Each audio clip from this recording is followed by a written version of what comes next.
庆功宴上，为了庆祝我签下上亿订单，老公刚开口要给我升职加薪，他的女秘书却在一边故意喂他喝奶茶。一向有洁癖的老公却眉头不皱一下，下意识将沾有女秘书口水的吸管含进嘴里。在场员工顿时纷纷起哄，问他们是不是好事将近。老公不仅没有反驳，反倒当众给女秘书提拔成部门经理。身边同事见我一声不吭，用手肘捅了我一下。月月，你跟了老板10年，还不给点反应？我冷笑一声，大度将自己的分红转让文件扔给女秘书。老板别小气，只是升职怎么够？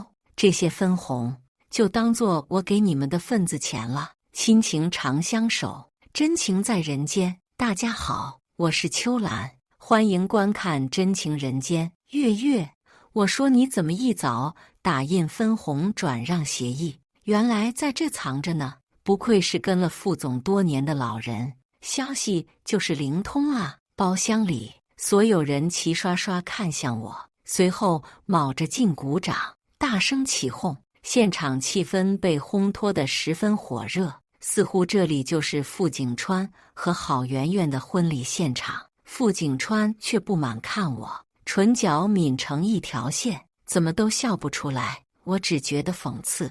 刚才他吃郝媛媛口水奶茶，给郝媛媛升职的时候，嘴角可怎么都压不下去。我猛然站起来，微微欠身，对在场众人赔礼道：“不好意思各位，我今天有些私事，就不奉陪了。”不等傅景川开口，我转身直接离席。本来我带着分红转让协议是想做抵押，向富商借款，解公司资金链即将断裂的燃眉之急。这些年公司看起来发展不错，实则因为傅景川野心太大，资金链一直很紧张。要不是我苦苦支撑，从中斡旋托底，公司早就如雪崩一般垮台了。可现在傅景川让我失望透顶，我又何必为他奔忙？只是我刚走出去没几步，身后就传来郝媛媛气喘吁吁的呼唤声：“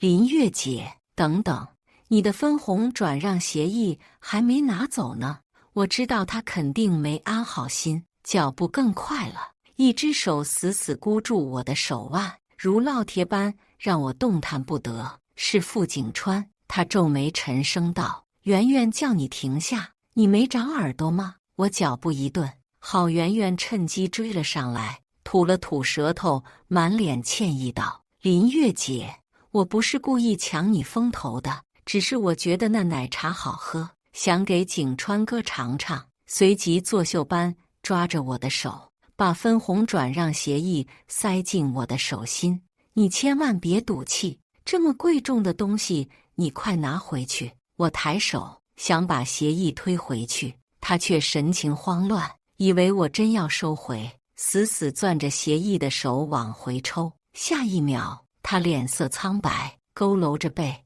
捂着心脏，大口大口艰难喘息。我冷眼看着他演戏，还真是拙劣的演技，偏偏还有人相信。只见傅景川瞬间冲过去，接住郝媛媛摇摇欲坠的身体。郝媛媛还在他怀中装模作样，眼含泪花道：“景川哥，我没事，你千万别怪林月姐，都怪我自己身子太弱了。”一向冷心冷情的他失声冲我吼道：“媛媛心脏病犯了，林月，你还不快叫救护车！”我冷眼看他熟练地从上衣口袋里翻出药，给郝媛媛服下。看一向有洁癖的他毫不犹豫跪在地上，只为了让平躺的郝媛媛的头能枕在他的膝盖上，保持呼吸通畅。我满眼讽刺，郝媛媛发病他不顾一切，心急如焚。可我连续加班到心律不齐，险些心脏骤停时，他只会满眼冷漠，说我东施效颦。夜晚救护车来得很快，医院里郝媛媛静静躺在病床上，傅景川像对待珍宝般轻轻掖了下他的背角，满目柔情。下一秒，他猛然抬手，抄起分红协议，劈头扔向我，压着声音怒道：“林月，你不该拿分红协议出来，圆圆都被你吓病了。”我偏头，分红协议擦过我耳边，砸在地上。我知道傅景川是因为郝圆圆病了，拿我撒气，多可笑啊！他在我面前像一尊人偶，却因为郝圆圆活了过来。要是以前的我，一定会因为傅景川对郝圆圆出格的关心吃醋，和他争吵，不欢而散。但现在，我只觉得挺没劲的。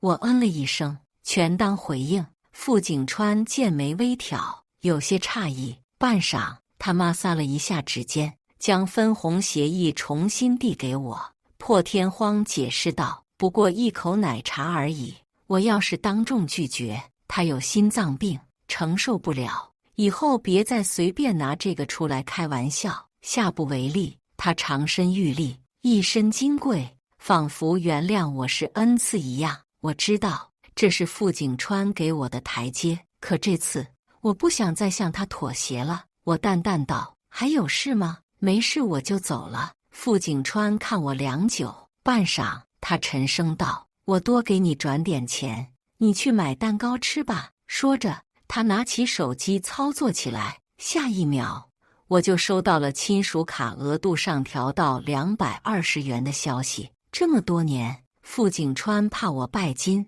不仅收走我所有工资，每个月只给我200零花钱，每一笔支出还要他过目才行。一日三餐、家中水电，大小事情都是我的。每次超支和他要钱，他都用审视目光看我，让我如芒在背。现在这20块钱的蛋糕钱，他都赚得不情不愿。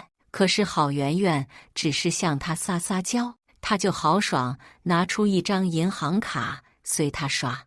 我不是没和他争吵，他只冷冰冰看我，说郝圆圆是他的秘书，要负责应酬和他的生活，多拿点钱是应该的，反而责怪我乱花钱，还无理取闹。我无奈，只能做些副业补贴自己，每天连轴转的工作，没有1秒钟休息，身体早被累垮了。看着手机屏幕上220的数字，我只觉得可笑。耳边他还在说些什么以后有机会再给我升职加薪的话。我冷着脸，反手将亲属卡解绑。他的钱我不需要，更不稀罕。抬眸，我淡然对他道：“知道了。”转身走出病房后，我径直给多年没联系的家人打去电话：“哥，我想回家了。”电话那头沉默半晌，我哥竟然有些哽咽：“好，回来就好。你终于想通了。爸妈这些年一直旅居国外，就是怕回国触景伤情。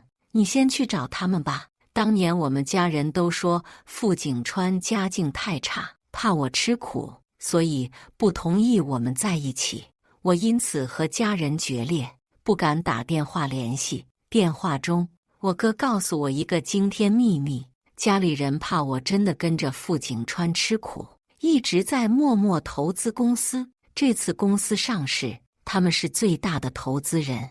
一直到金屋西沉，我才面带笑容地放下手机。我哥说的没错，要是当年我听从他们海外留学的安排，现在至少是风生水起。这10年，为了傅景川的公司，我拒绝了无数大厂的邀请，拿着最低的薪水，干着最多的活，实在是浪费青春。现在我累了，只想为自己而活。回到家中后，我飞快把自己的行李收拾出来。其实除了一些生活用品，我什么也没有。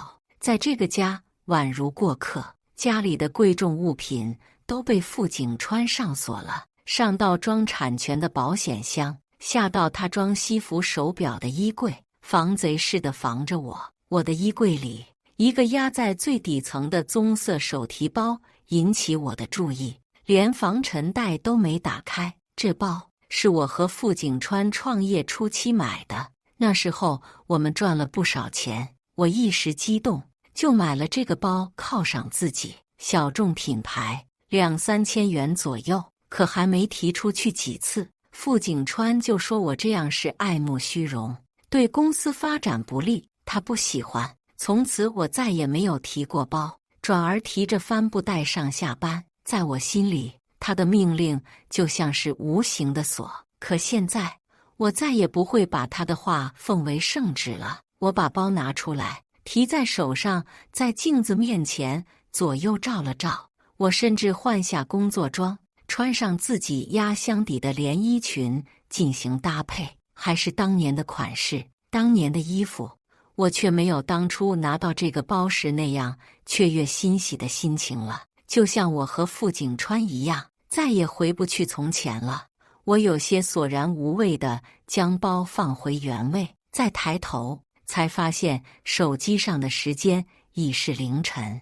这些年我已经习惯了加班到这个时候，现在还不算困倦，只是明天还要赶飞机，我准备早些休息。洗漱完，我躺在床上，却刷到了郝媛媛的朋友圈。照片里，傅景川靠坐在医院走廊长椅上闭目养神，而郝媛媛的手指正在空中轻轻描摹她的眉眼。配文是：只是有点不舒服，老板就来照顾我。这么好的老板，你们羡慕了吗？我冷笑一声。他还真是不放过一丝炫耀他和傅景川亲密关系的机会。要死从前的我看到这一幕，肯定气炸了。现在我却一点都不嫉妒，反而觉得庆幸。看来今天傅景川要照顾好媛媛，不会回来了，这样也好。我将手机放到床头充电，随后闭目睡觉。我睡得很沉，却没想到凌晨3、4点的时候被开门声惊醒，下一秒，傅景川的声音骤然响起：“林月，我饿了，你去下碗面给我吃吧。”以前无论多晚，我都会等他回来，给他准备宵夜，帮他放好热水，伺候他到入睡。今天我翻身下床，直接反锁上房门，防止傅景川打扰我。奇怪，每次郝媛媛犯病，傅景川都衣不解带的照顾，从不回家的。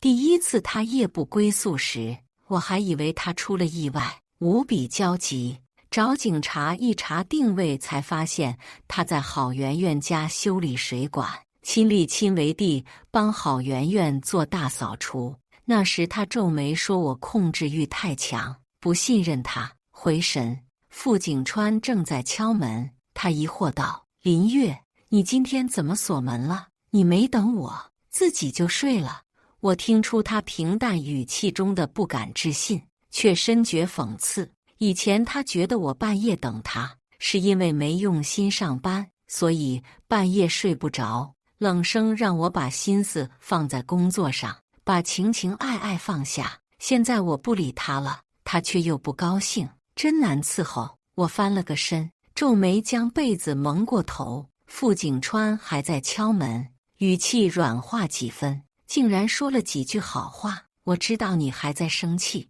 怕你误会，特意从医院赶回家的。林月，别赌气了，起来给我做个饭好吗？我依旧没理他，他的耐心告罄，声音冷得掉渣，话语像从唇齿间生生挤出来的。林月，好，很好，今天我就不该回来。与此同时传来的是他拿着钥匙离开的声音。以前我最怕傅景川不着家，他这句话精准捏住了我的软肋，所以他只要这么一说，我都会低声下气地哄他别走。但现在我听着他脚步渐远，却觉得很好，至少不会打扰我睡觉了。我摸索着床头柜，找出静音耳塞戴上，美美睡了。第二天我醒得很早，却格外清醒。客厅有悉悉索索的声音，我警惕地走出去，才发现是傅景川。他正在客厅熨衣服，动作很不熟练，但是他一脸认真，嘴唇几乎抿成一条线。他的每一件衬衫、西服、领带都是我手洗熨烫的。所有人都在私底下夸她衣品好，气宇轩昂。可现在，这个从不料理家务的男人，居然在熨衣服。我有些讶异，更疑惑的是，他怎么没在医院照顾好圆圆？似乎察觉到我的视线，他抬头，随后立刻拿着刚熨好的长裙走上前来。洁白长裙，设计简约又高级，看不料都知道价值不菲。傅景川将长裙往我身上比对了一下，眉目柔和地点点头，满意道：“没想到这么合适。”我看了眼衣服标签，是一个国际设计大师的作品。下一秒，他转过头去，盯着裙角一点褶皱，低声呢喃道：“你和圆圆身形相似，想必他会很喜欢这个礼物的。”这个完美主义者的手指抚摸着裙角的褶皱，像是想到什么，他转身说道：“林月，平时都是你在熨衣服，不如帮我个忙。”我在心中冷笑，我就知道傅景川怎么可能会想要挽回我，他心里从来只想着郝圆圆。我摇头表示拒绝，傅景川却毫不意外，似乎想到某人，唇角甚至微微勾起。算了，他不会嫌弃的。他抬手看了眼手上的腕表，眉目微皱，快到他吃早饭的时间了。说着，他飞快找出礼盒，将长裙细细叠好放进去。比起和他斗嘴，我有更重要的事情。我蛇身回屋，将离婚协议书往他身前推了一下。走之前，先把这个签了吧。傅景川看都没看，只顾着整理礼盒的边边角角，头也不抬，随口道：“有什么公务，改天再说。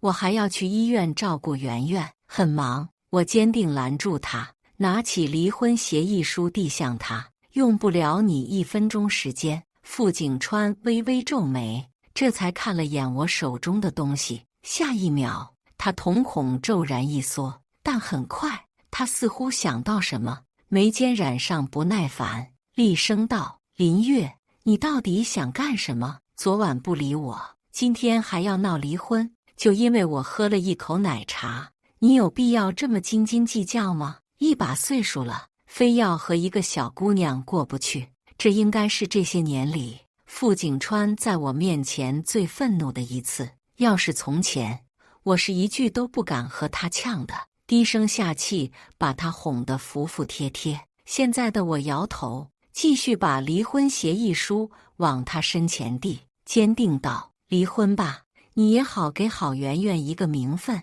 不是吗？”林月，傅景川盛怒，深邃瞳孔中像是燃起一把火。他一把夺过离婚协议书，将其撕成了碎片。我只把圆圆当妹妹看待，希望你别污蔑我们纯洁的关系。如果你还执迷不悟，就别想升职加薪了。他不再给我说话的机会，气冲冲地转身就走，将门摔得震天响。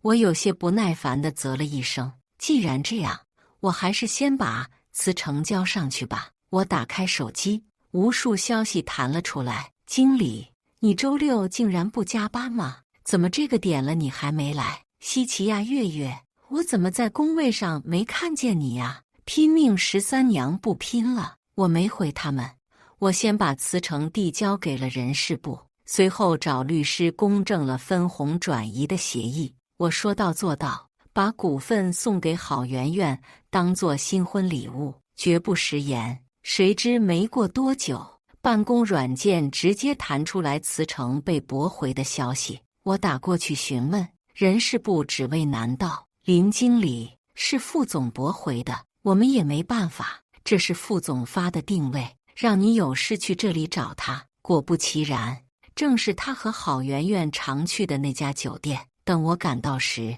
包厢内早已是一片火热。郝总，你的皮肤真好，气质又这么高贵，羡慕死大家了。郝总，我敬您一杯，也祝您和副总感情越来越好。我狠狠皱眉，一把推开包厢门，屋内所有人都倾斜身子，簇拥着在主位坐着的郝圆圆。她穿着今早傅景川带去的长裙，画着精致妆容，仿佛是个千金小姐一般。而胸前赫然别着部门经理的胸牌。见到我，屋内的觥筹交错都停了，仿佛时间静止一般。郝媛媛有些局促地站起身，打破僵局。她走到我面前，闺蜜似的拉着我的手往桌边带，甜腻腻笑道：“林月姐，你怎么才来呀？我等你好久了，你快入座吧。”我嘲讽一笑，直接甩开她的手。还入座什么？都只剩下残羹冷炙了，当我叫花子吗？从我露面时就坐得笔直的傅景川终于动了，他长臂一伸，将郝媛媛护在身后，冷嗤一声，悠悠道：“某人不是想辞职吗？怎么找到公司团建的地方来了？”我环视在场员工，基本有头有脸的人全都来了，都是我相熟的人，却没有一个人通知我这件事。他们面露尴尬，眼神闪躲，不敢看我。用后脚跟想也知道，肯定是傅景川让他们瞒着我的，怕我出来捣乱。这哪是什么团建，活活一个郝媛媛升职大会啊！傅景川见我没回应，目光更加幽邃，冷然道：“林月，我看你根本就不适合当部门经理，这位置你高攀了，你太浮躁。以后还是从实习生做起吧。”老板发话，其他职场老油条自然明白什么意思，纷纷捧场。是啊，林月，我看啊，你最近有点飘了，还是听老板的指派吧。以前你可是全年无休的，今天甚至没加班，我看啊，还需要再历练。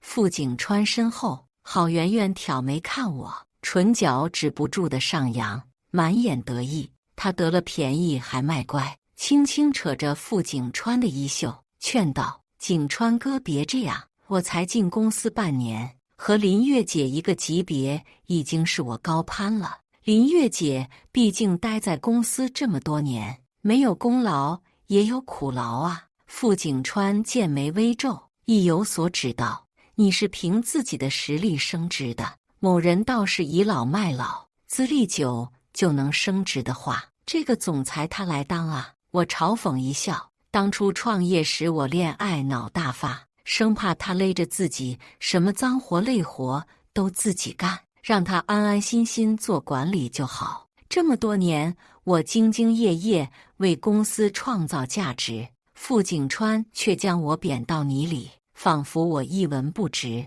曾经那个俊秀少年是怎么烂成今天这副样子的？我挑眉冷漠道：“傅总，麻烦你尽快通过我的辞职报告，否则我将申请劳动仲裁。”傅景川不以为意，悠哉拿起桌上的红酒杯喝了一口，他喉结滚动，冷笑一声：“林月，别装了，弄得和真的一样。你除了公司还能去哪儿？别忘了你在公司的股份。”他一副运筹帷幄的样子，仿佛已经看穿了我，觉得我只是在闹脾气。可惜他大错特错。我冷然道：“傅总，我的股份已经转移给了郝媛媛，我什么都不要，只想离职。”瞬间，傅景川表情凝固，握着酒杯的手指用力地发白。法务部的人在他耳边小声道：“傅总，我们确实收到了林月芳律师发来的股份转移的公示。”一旁看好戏的郝媛媛想不到天降横财，瞬间眼神明亮，她涨红着脸推辞道：“林月姐，你别因为赌气给我股份，快，怎么样我才能把股份还给你？”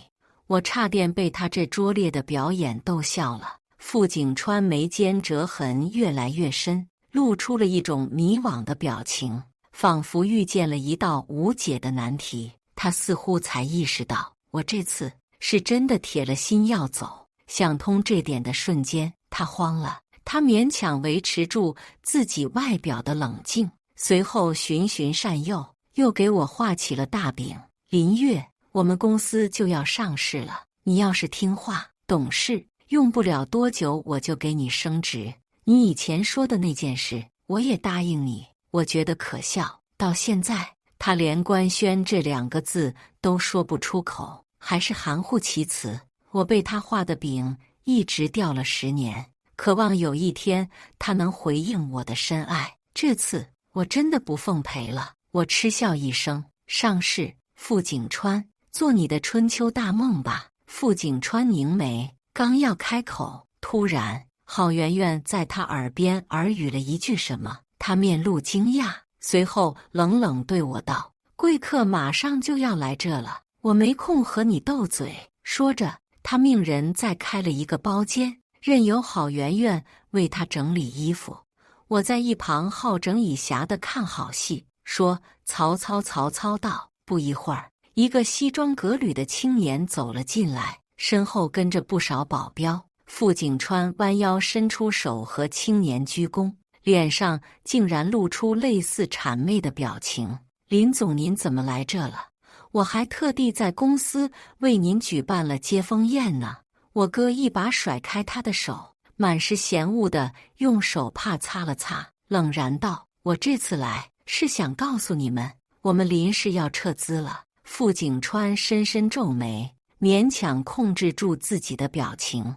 林总，您在说笑吧？我哥冷嗤一声：你们公司欺负我妹妹，还想让我投资？你妹妹？傅景川一脸疑惑，我哥却对我莞尔一笑，伸出手呼唤道：月月，还不到哥哥身边来？傅景川不敢置信看着我，我哥摸摸我的脑袋，笑道：月月，哥来给你撑场子了，只是哥还有别的事，得先走一步。我让老王留下，一会儿送你去机场，好吗？我点点头，有些依依不舍。在场众人都惊呆了，窃窃私语：林月竟然是林氏的女儿吗？怎么可能？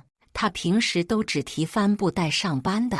傅景川如梦初醒，却已经追不上我哥了，他只能咬牙回头：林月，难道你真的是？我一脸冷漠，打开手机里电子机票，感叹道：傅总，时间不等人啊，我的飞机快要起飞了，有什么事找我律师吧。傅景川愣在原地，看着我手机屏幕中的机票，他额角青筋暴起，一双幽邃的眼睛死死盯着我。郝媛媛却咦了一声：林月姐，你要去哪里呀？我记得你是本地人，难道是要出去玩吗？这句话才把傅景川的魂魄换了回来，似乎想到什么，他看向我的手机，猝不及防，伸手就要抢。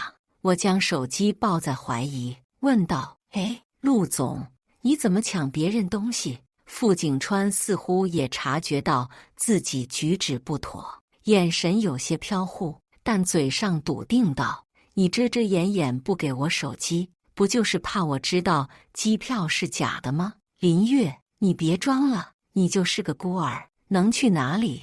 刚才那个林总也是你找人演的吧？就算要闹脾气，也用不着用这么拙劣的手段。原来他是觉得我为了发脾气，假装自己买了机票，甚至找人扮演我哥。我轻蔑一笑：不好意思，陆总，我要去的是海外，一辈子都不回来了。够了！傅景川打断我的话，他一拍桌子，桌上酒水倾倒在他手背。要是平时，他肯定一脸嫌弃，马上冲到卫生间冲洗，不用洗手液洗个180遍不罢休。但现在他就像毫无知觉一样，眼神定定看着我。他胸膛剧烈起伏了几下，不知为何突然一叹，语气软了3分：好了，今天是我玩笑开太过了，我怎么可能给你降职？林月，你未免也太不经斗了。前几天你签成了上亿订单，上次还没说怎么奖励你才好呢。等国庆假期结束，我再给你风风光光办一个庆功宴，行吗？众人面面相觑，虽然不明白平时和我总是公事公办、客气疏离的傅景川怎么突然非要留下我，但是还要捏着鼻子硬劝我：那个林经理呀，你想想清楚，毕竟你在公司这么多年了，也没必要这么急着走吧。是啊，月月，刚才大家都只是和你开玩笑而已，你消消气，咱们一起工作不是很愉快吗？我看着傅景川，他一脸隐忍，手指攥拳，用力的发白。我知道，对傅景川来说，这已经是难得的服软示弱。这么多年来，他从没像今天这样和我低头过。可他不知道，我要离开的决心比金刚石都要坚决。我摇摇头，转身要走，傅景川却抄起手边红酒，直接泼了我一身。他似乎自己都没意识到这红酒会不偏不倚泼中我，眼中闪过一丝懊恼。他抿唇，冷斥道：“你给我站住！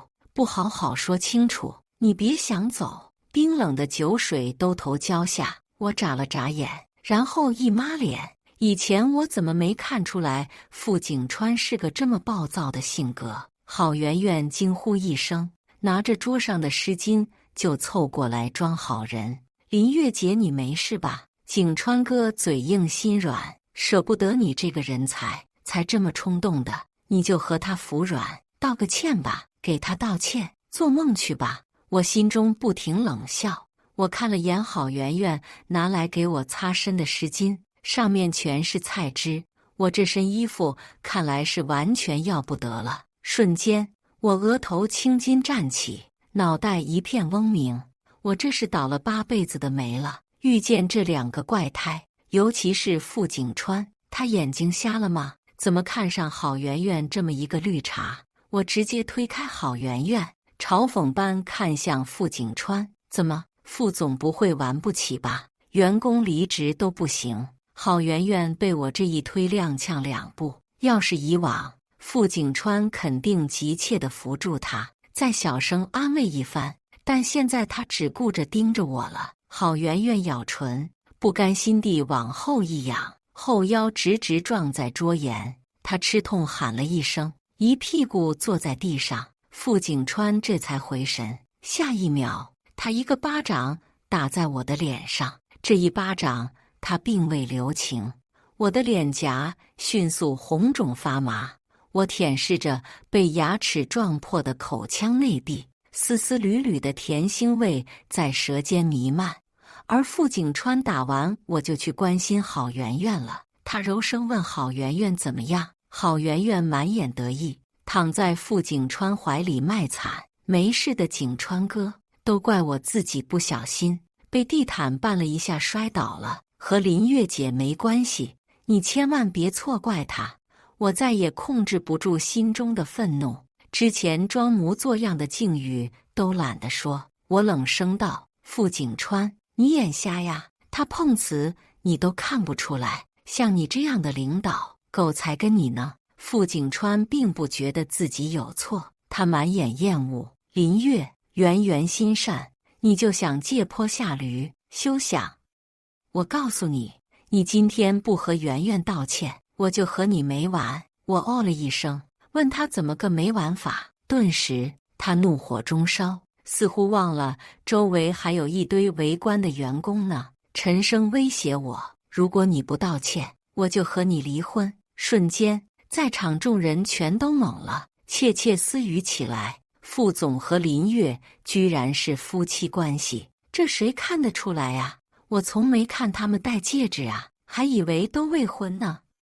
不过林月确实曾经说她有爱人，那郝媛媛是怎么回事啊？连郝媛媛都有些惊讶，抓着傅景川的胳膊道：“景川哥，这到底是怎么一回事啊？难道你和林月姐真的是夫妻吗？”傅景川说完，脸色瞬间有些发白，知道自己说错了话，但是都到这个份上了，他是个好面子的人，只能梗着脖子继续和我对呛。“林月，你还不道歉？”我心中翻了个白眼，笑话，到这个时候，他连说是的勇气都没有，倒是有脸拿离婚威胁我。要是以前的我，恐怕还真的会被他吓到吧。至少，我曾经的梦想就是和他相爱到白头，为此一直努力着。所以每次他只要提离婚或者分开的字眼，我都像是被拿捏了，他说什么就是什么，不敢再惹怒他。现在的我已经全然无所谓了，甚至觉得太好了，正好他这么爱面子的人，最怕外人议论。回过神来，我脸上挂上微笑，那就离婚吧。等我跪下求他原谅的傅景川愣了，他瞠目结舌地看着我，一向古井不波的声音竟然有些嘶哑，问道：“你说什么？”我一脸淡然，笑道：“离婚吧，你是公司老总，不会是个恋爱脑，对我死缠烂打，纠缠不清吧？”说着，我拿出离婚协议书，原本只是想让律师帮我寄出去，没想到正好有了用武之地。看着眼前的离婚协议书，再看看周围人的目光，傅景川手指颤抖起来，他张口又硬生生把要说的话吞了下去。好，我签，你别后悔。郝媛媛虽然不知道具体发生了什么，但我和傅景川离婚，对她来说绝对是件好事，所以她又来添一把火。可是林月姐，公司这么大，要是你们离婚，怎么分啊？可不可以把我分给傅景川姐？她这话说的好像父母离婚后不知道自己要跟谁的孩子。傅景川却像得了借口，停笔扔到一边，冷笑道：“是啊，凭什么让你平白得了公司的一半？公司是我的。”我淡漠道：“傅景川，你再看看清楚，协议上写着我净身出户，你放心，你的钱我一分都不会要。”不知为何，傅景川的脸色却更加难看了，甚至浑身细微的颤抖起来。他应该高兴啊，自己又得到了钱，又得到了自由、爱情。如果我是他，一定会感谢这个大度的前妻。最终，他颤抖着签下了自己的名字。他蓦地抬头，红着眼眶将离婚协议书扔给我，拿着，滚！以后别让我看见你，就算你跪着求我，我也不会要你了。这次没人拦了，我直接推门出去。但是身上黏糊糊的，我还是打算先去卫生间洗洗脸。看着镜中我一身狼狈的样子，我都觉得好笑。怎么临了，我还这么受气啊？越想越气，我推门回了包厢。傅景川脸色灰白，像丢了魂一样。装病的郝媛媛现在不装了，反而温声安慰着傅景川。见到我，傅景川眼中猛然一亮，还是嘴硬道：“怎么这么快就后悔了？可惜我不可能和你复婚的。”郝媛媛却察觉到了气氛不对，结结巴巴道：“林月姐，你是有什么东西忘记拿了吗？我帮你找找。确实是有件事情忘记做了。”我走近2步。傅景川警惕看我：“林月，你到底想干嘛？”我想干嘛？我唇角一勾，直接把整个餐桌掀了，无数汤汤水水径直往他们2个身上流淌。郝媛媛还好，有傅景川护着，只是身上湿透了。傅景川的脸上沾满菜汁、鱼肉，一点都没有之前贵公子的模样，一脸错愕看着我。爽！被石化了一样的公司众人过了好几秒反应过来，手忙脚乱地扶起他们的老板，帮着老板清理。我走出门外，虽然浪费了不少时间，但我最终赶上了登机。落地后，我和爸妈好好亲热了一番，在家休息了几天。我想着不能不劳而获，便向国外的大厂投了简历。曾经这家公司多次邀请我，只是我为了傅景川全部婉拒了。金发碧眼的帅哥上司疑惑问我：“林，之前我一直邀请你来我们公司，你都拒绝了，怎么突然想通了？”我一笑置之：“我和老板闹掰了。”他的手搭在我的肩膀上，一脸理解和同情。之前我就觉得你的老板太压榨了，你这么好的人才，不应该被那样过度使用。我支持你。我有些不自在地推来他的手，他立马做投降状，急声解释：“抱歉，林，我知道你们那里的人都比较含蓄内敛，以后我不会这样了。”我莞尔一笑，知道外国友人都比较喜欢肢体接触，说没关系。不知不觉，转眼我入职已经1个月了。这段时间，我在国外可以说混得风生水起，如鱼得水，没有傅景川的压榨，也不需要我为傅景川生活的琐碎事情操心。我所有的精力都放在了工作上，效率奇高。不久后，我为公司签下上亿订单。为了给我庆功，公司直接在公司给我开了规模极大的庆功会，不仅给我豪车奖励，还给我升职加薪。全公司的人都对我无比佩服。对标傅景川，从来只是嘴上给我好处，实际上我什么也没得到。聚会正进行中，我的手机突然响了起来，我没有多想，还以为是哪个客户，走到安静的会议室接听。用的英语，对面沉默良久。我正想看看是谁的时候，电话那头一向高冷的傅景川颤声问道：“林月，你居然真的去国外了？你不是说会一辈子守着我的吗？”即使没见到他，我都能想象出他应该很憔悴，声音很虚。要是以前的我，早就对他嘘寒问暖，关怀备至。现在我只是冷声道：“傅景川，你给我打电话干什么？”我的语气十分冷硬。傅景川似乎有些控制不住自己的情绪了，情绪越加苦闷。林月，就算我们离婚了，你就能这么跟我说话吗？我觉得好笑，反问他：“不然呢？我要和一个陌生人温柔地说亲爱的，你怎么了吗？”说完这一句，傅景川突然不再说话了。我等到不耐烦，他才有些扭捏道：“行了，林月，我给你打电话，是因为我想和你说，我错了。”最后3个字，他声音细如蚊蝇。我则是奇怪，他怎么突然和我服软？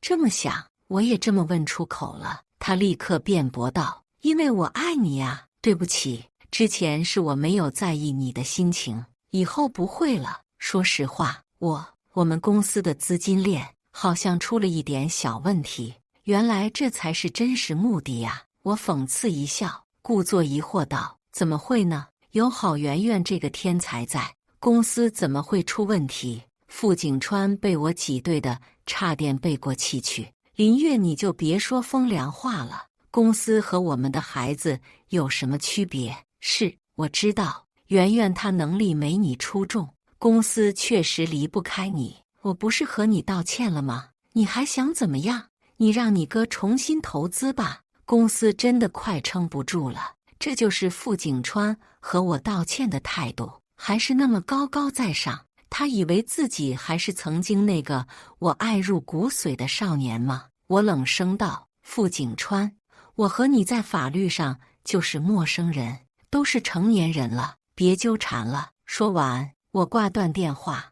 无视之后傅景川打来的一通又一通的电话，我把他拉入黑名单。不久后，我收到了一个国际快递，寄件人是傅景川。我皱眉，预感不妙。傅景川究竟给我寄了个什么东西？我拆开纸箱，只看到里面是一个小小的礼盒，礼盒里面躺着一个氧化变色甚至变形的金属花形胸针。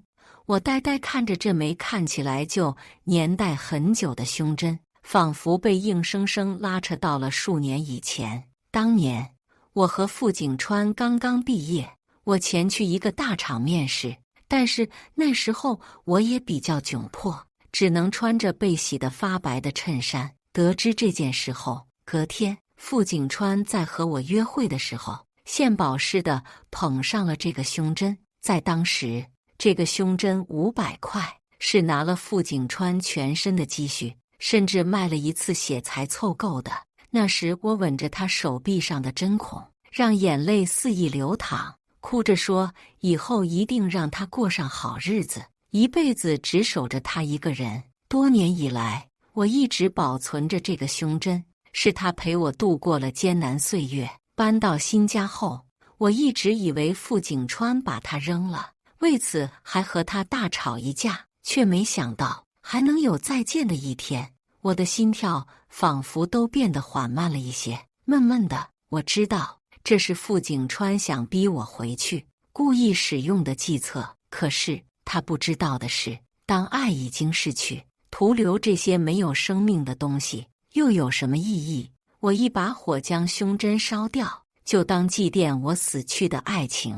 我短暂地将傅景川从黑名单拉了出来，他立即用得意洋洋的语气给我发消息：胸针我找回来了，你就别闹了，快回来吧。我回给他的是火烧胸针的视频，然后又把他拉回了黑名单。第二天，我正常去公司上班，却发现大楼门口的咖啡厅里，一个熟悉的人影冲我招了招手。我揉了揉眼睛，发现那不是幻觉。傅景川，他怎么会在这里？我皱眉，刚要走进公司避避风头，他不知道何时已经出现在我背后，拽住我的胳膊。怎么，有本事稍定情信物，没本事认我呀？他的声音悠悠响起，不知为何有些嘶哑。我有点头疼，只能在手机上跟上司申请了请假，随后跟着他回了咖啡厅。我开门见山道：我没钱，我也不会回去。傅景川被我一噎，气得胸膛剧烈起伏，但是他脸上戴着盖住半张脸的蛤蟆墨镜，我也看不出来他具体的表情。我指了指他的眼镜，挑眉道：傅景川，你戴着这个看人，礼貌吗？傅景川抿唇，似乎纠结了一下，还是把墨镜摘了。这一摘下来，我就知道他为什么戴了，因为他的双眼肿得跟桃核似的，一看就哭了一晚上。也难怪他声音嘶哑了，这么多年来，他一直很坚强，我从没见他哭过。我觉得有点稀奇，但我还没有自恋到是因为我烧了胸针那事让他哭成这样的。于是试探道：郝媛媛和你分手了？傅景川瞬间坐直身子，咬牙切齿道：和他有什么关系？我皱眉，他就像被一根针戳破了的气球似的，突然泄气，有些崩溃地捂着脑袋。林月，你别闹了好不好？我都自己来找你了，诚意还不够吗？公司的事情很多，没有你，我真的不知道怎么办了。他抓住我的手，郑重向我保证道：林月，我这次真的认识到了自己的错误了，以后我不和郝媛媛来往了，我会好好对你的。我直接甩开他的手，觉得毛骨悚然。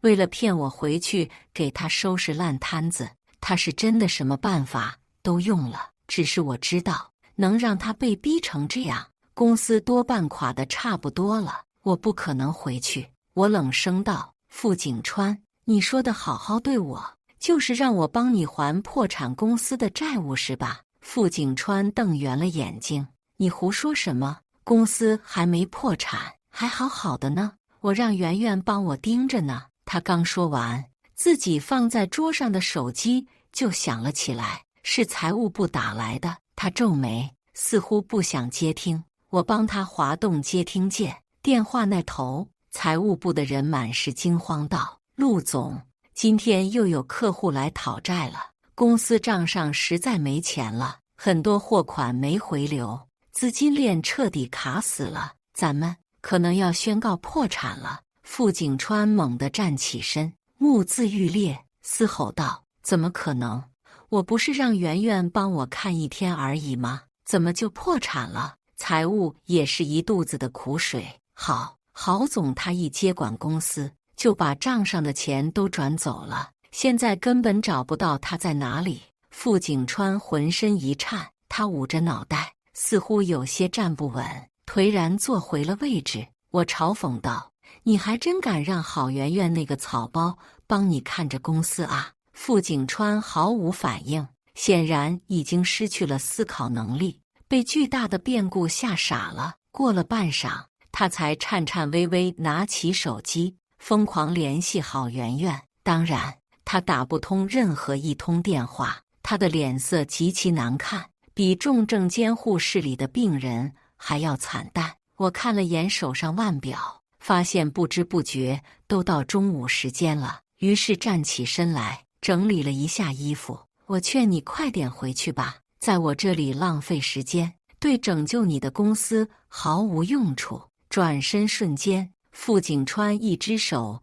却抓上我的衣袖。林月，求你了！这句话似乎用尽他全部力气。我没有犹豫，径直甩开他，他也没有追上来。此后，我就再也没有见过他了，只是偶尔在新闻中看到他公司宣告破产，一身狼狈，似乎老了10岁的模样。1年后，我跟着帅哥上司回国签合同。帅哥上司奥斯汀如今成了我的新男朋友，他和我有说不完的话题，总是温柔体贴，支持我，理解我的一切。渐渐的，我和他走在一起，他也知道我曾和傅景川的过去，心疼地抱住我，说如果是他，一定不会辜负我的满腔爱意。奥斯汀对国内一切都十分兴奋，最爱的就是逛夜市吃小吃，我也愿意看他吃到好吃的以后，眼睛亮亮的模样，让我觉得可爱至极，想抱进怀里。这天，我和奥斯汀签完合同，又来到了一个夜市，他眼睛放光，指着一个摊位惊喜道：“烤肠。”明明这些天什么都吃过一遍，但他还是这么有热情。我含笑走到摊位前，问烤肠多少钱，摊主不回话。我以为他没听清，又温柔问了一遍。这次他说话了，5块钱一根。我拿着手机扫码的动作顿住了，熟悉的声音。摊位的主人戴着黑色口罩，有些凌乱干枯的发丝垂在耳边，他的手上有着大大小小的伤口，身上的围裙更满是油烟。我怎么也不敢相信，这会是曾经那个有洁癖爱干净的傅景川。发觉我留在摊主身上视线的时间过长，奥斯汀捏了把我的脸：“宝贝，你怎么了？”傅景川浑身一颤，低下头去，将烤肠递给我。奥斯汀够着我的手咬了一口，含糊不清地说：“好吃。”我给傅景川扫码过去，我没有和他再说一个字。离开摊位后，奥斯汀问我怎么了，忧心忡忡的模样。我迟疑了一下，还是把摊主是傅景川的事情告诉了奥斯汀。奥斯汀瞪大眼睛，似乎想到什么，随后哼着歌道：“你别难过，这都是他活该。说起来，我还得谢谢他不要你，这样我才能和你在一起。”我阻止他回去给傅景川扫码的行为，失效。我牵着奥斯汀的手走在小吃街里，食物的香气不断钻进鼻腔，看着灯火通明的城市，我的内心一片温热，未来应该是一片灿烂吧。感谢大家的观看，欢迎大家在下方评论区讨论。如果你喜欢这类故事，记得点击订阅真情人间，并分享给更多的人，这会对我帮助很大。再次感谢大家的观看。